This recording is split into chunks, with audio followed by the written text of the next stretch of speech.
Understanding words is what you really need to start doing. You need to start doing your homework and understanding words. If you put an S in front of words, it becomes swords. And that's what words are. They are cutting. They can cause you great trouble. Humans are word-controlled creatures. So we need to establish what words mean. Again, when we talk about law, there's a Roman maximum in law that says, "For he that would be deceived, let him." Simply meaning, if you are so ignorant as to be deceived, then that's your business, that's your problem. So you need to do your homework and find out what the words mean, especially in relation to law and government. Because there is a world of occultism that is operating today throughout the world, in which you use certain words, and when those words are used in a court, they don't mean the same thing at all. Understanding law and the words of law, there are two things that this planet has: water and earth, water and land. Consequently, there are two kinds of law: the law of the land and the law of water. You've heard the term law of the land, but in point of fact, that's precisely what this word means, law of the land, because it is the people who live on land.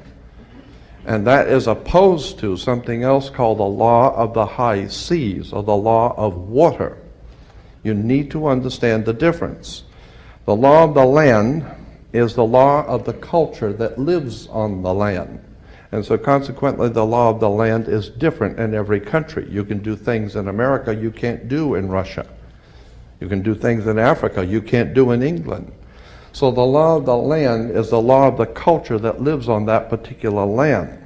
However, there is a higher law that dominates the entire world. It's called the law of the water, or the law of the high seas. The law of water is referred to as the law of money. It doesn't matter what color you are, where you're from, or where you live. Money is money. And anytime you're doing banking or using money, you are now under the law of water, maritime admiralty.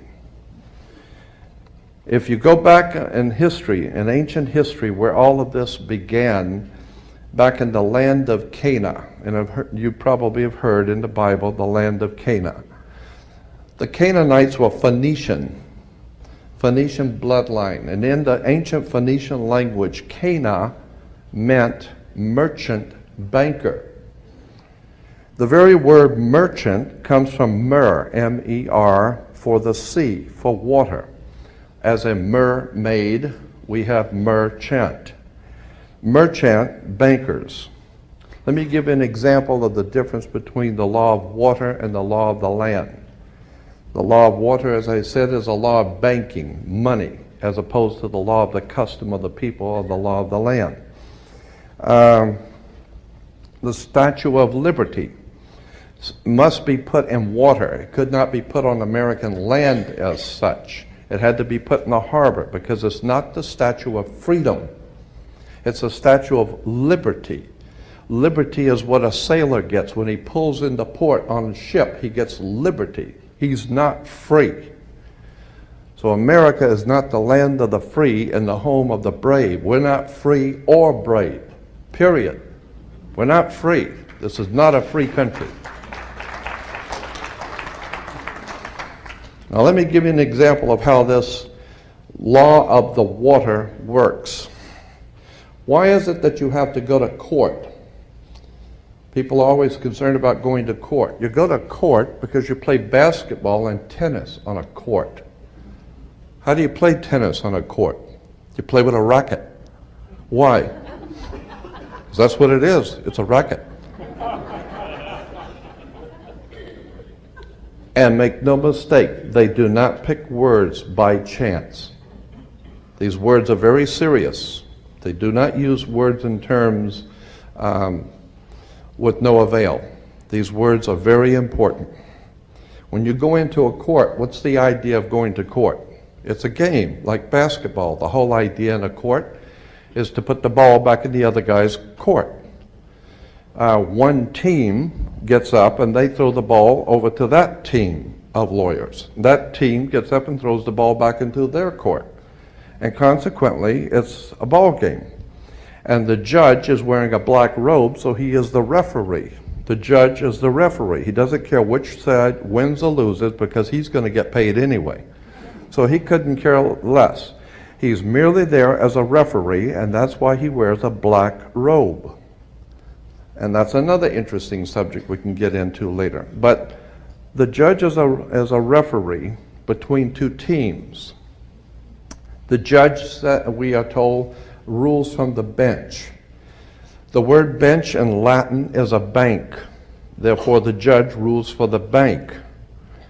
Where do you find banks? You find banks on both sides of a river.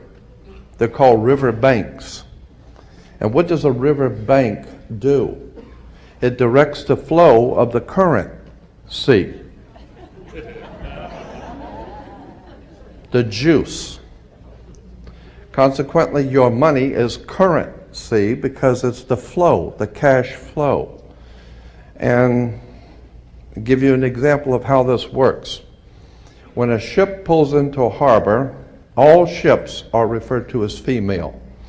Airships, rocket ships, sailing ships are always female.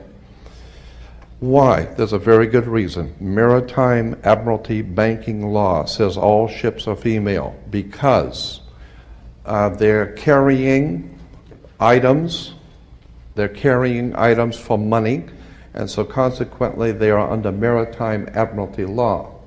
Admiralty is where we get the word admiral of the Navy.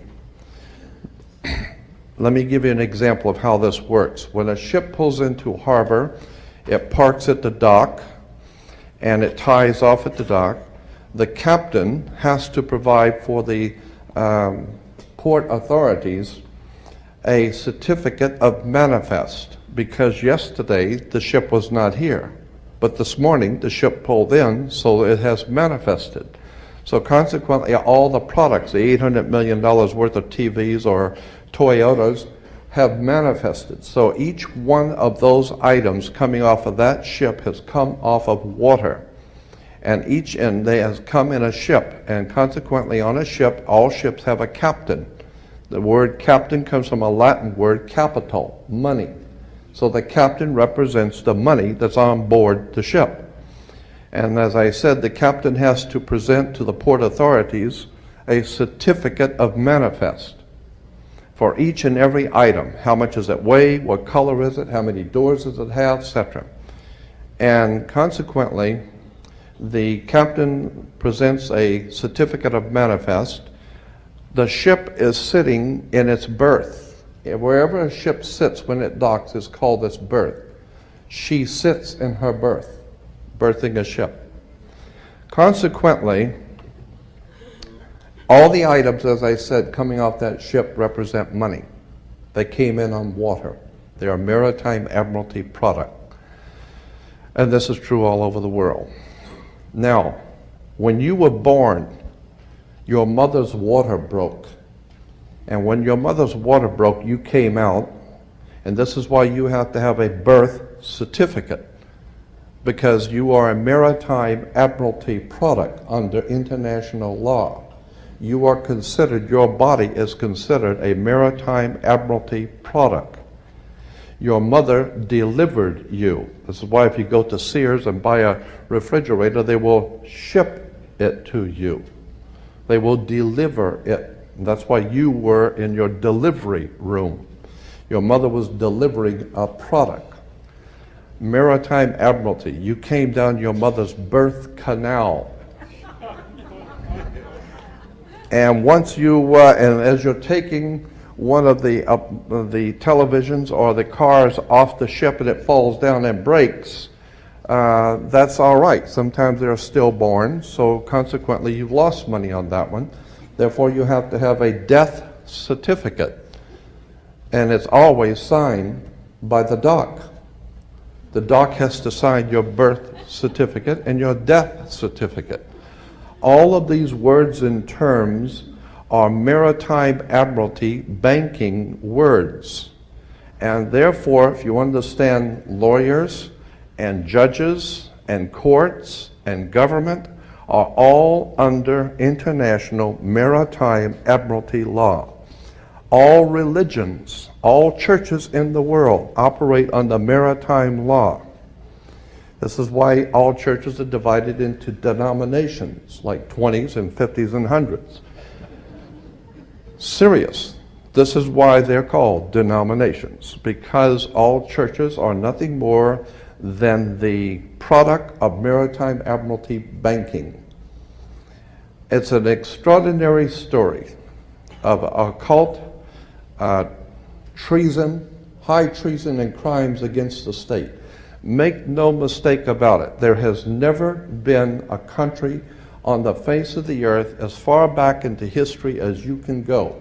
There has never existed a country in which the people rose up and demanded their right to be free. Never. The concept of human, spiritual, intellectual, and physical freedom is a totally concept that has never, ever existed on the earth. The only time that has ever come into existence was the founding of this country, where it was understood that we were sovereigns and we owned our bodies, and consequently, since 1868, we're now under international maritime admiralty law. Think about this. When cowboys in Indian movies, when the cowboys would ride into town, they'd get off the horse, they were wearing guns. How come they could walk into a bar carrying guns? And if two guys got in an argument, they could go out on the street and draw on each other in front of the sheriff's office, and the sheriff would do nothing. How come? How come that men could go out in the street and shoot each other in front of everyone and had nothing be done about it? The reason why is because before 1868, all Americans were considered sovereigns. And that's one of the nice things about being a sovereign, is you have the right to be yourself. And consequently, you need to understand that, in one last point I'm going to make before I introduce your speaker, that in 1868 there was a corporation founded. Anyone can incorporate a company. Well, in 1868 there was a company incorporated. And in that particular company, the founders of that company they referred to it as the United States Corporation. And they stipulated that anybody who would be a member of that corporation or work for that corporation would be called not an employee, but a citizen. So today, if you are asked, are you a citizen of the United States, what you think you're being asked is, are you lawfully in this country to do business? That's not lawfully what's being asked. They didn't ask if you were in America lawfully. They ask you a specific question. Are you, of your own volition, out of your own mouth, testifying that you are a citizen of the United States? Because in that way, citizen of the United States means you are an employee of a foreign corporation operating on international maritime law. So today, the President of the United States is the president of a privately owned company. The company is called United States. And the word president is always a word that is used in corporate law. Banks have presidents. All companies have presidents. So there's a corporation called United States, privately owned, and it has a president. President Bush is not the president of America. President Bush is the president of a privately owned company. Privately owned, out of England. And you need to understand words and terms. Because I believe that there is a divine presence in the universe that men call God, and one day that divine presence is going to move on the earth, and we're going to see freedom come back to this world. And when it does, you're going to need to understand words and terms and how they have been used to trick you.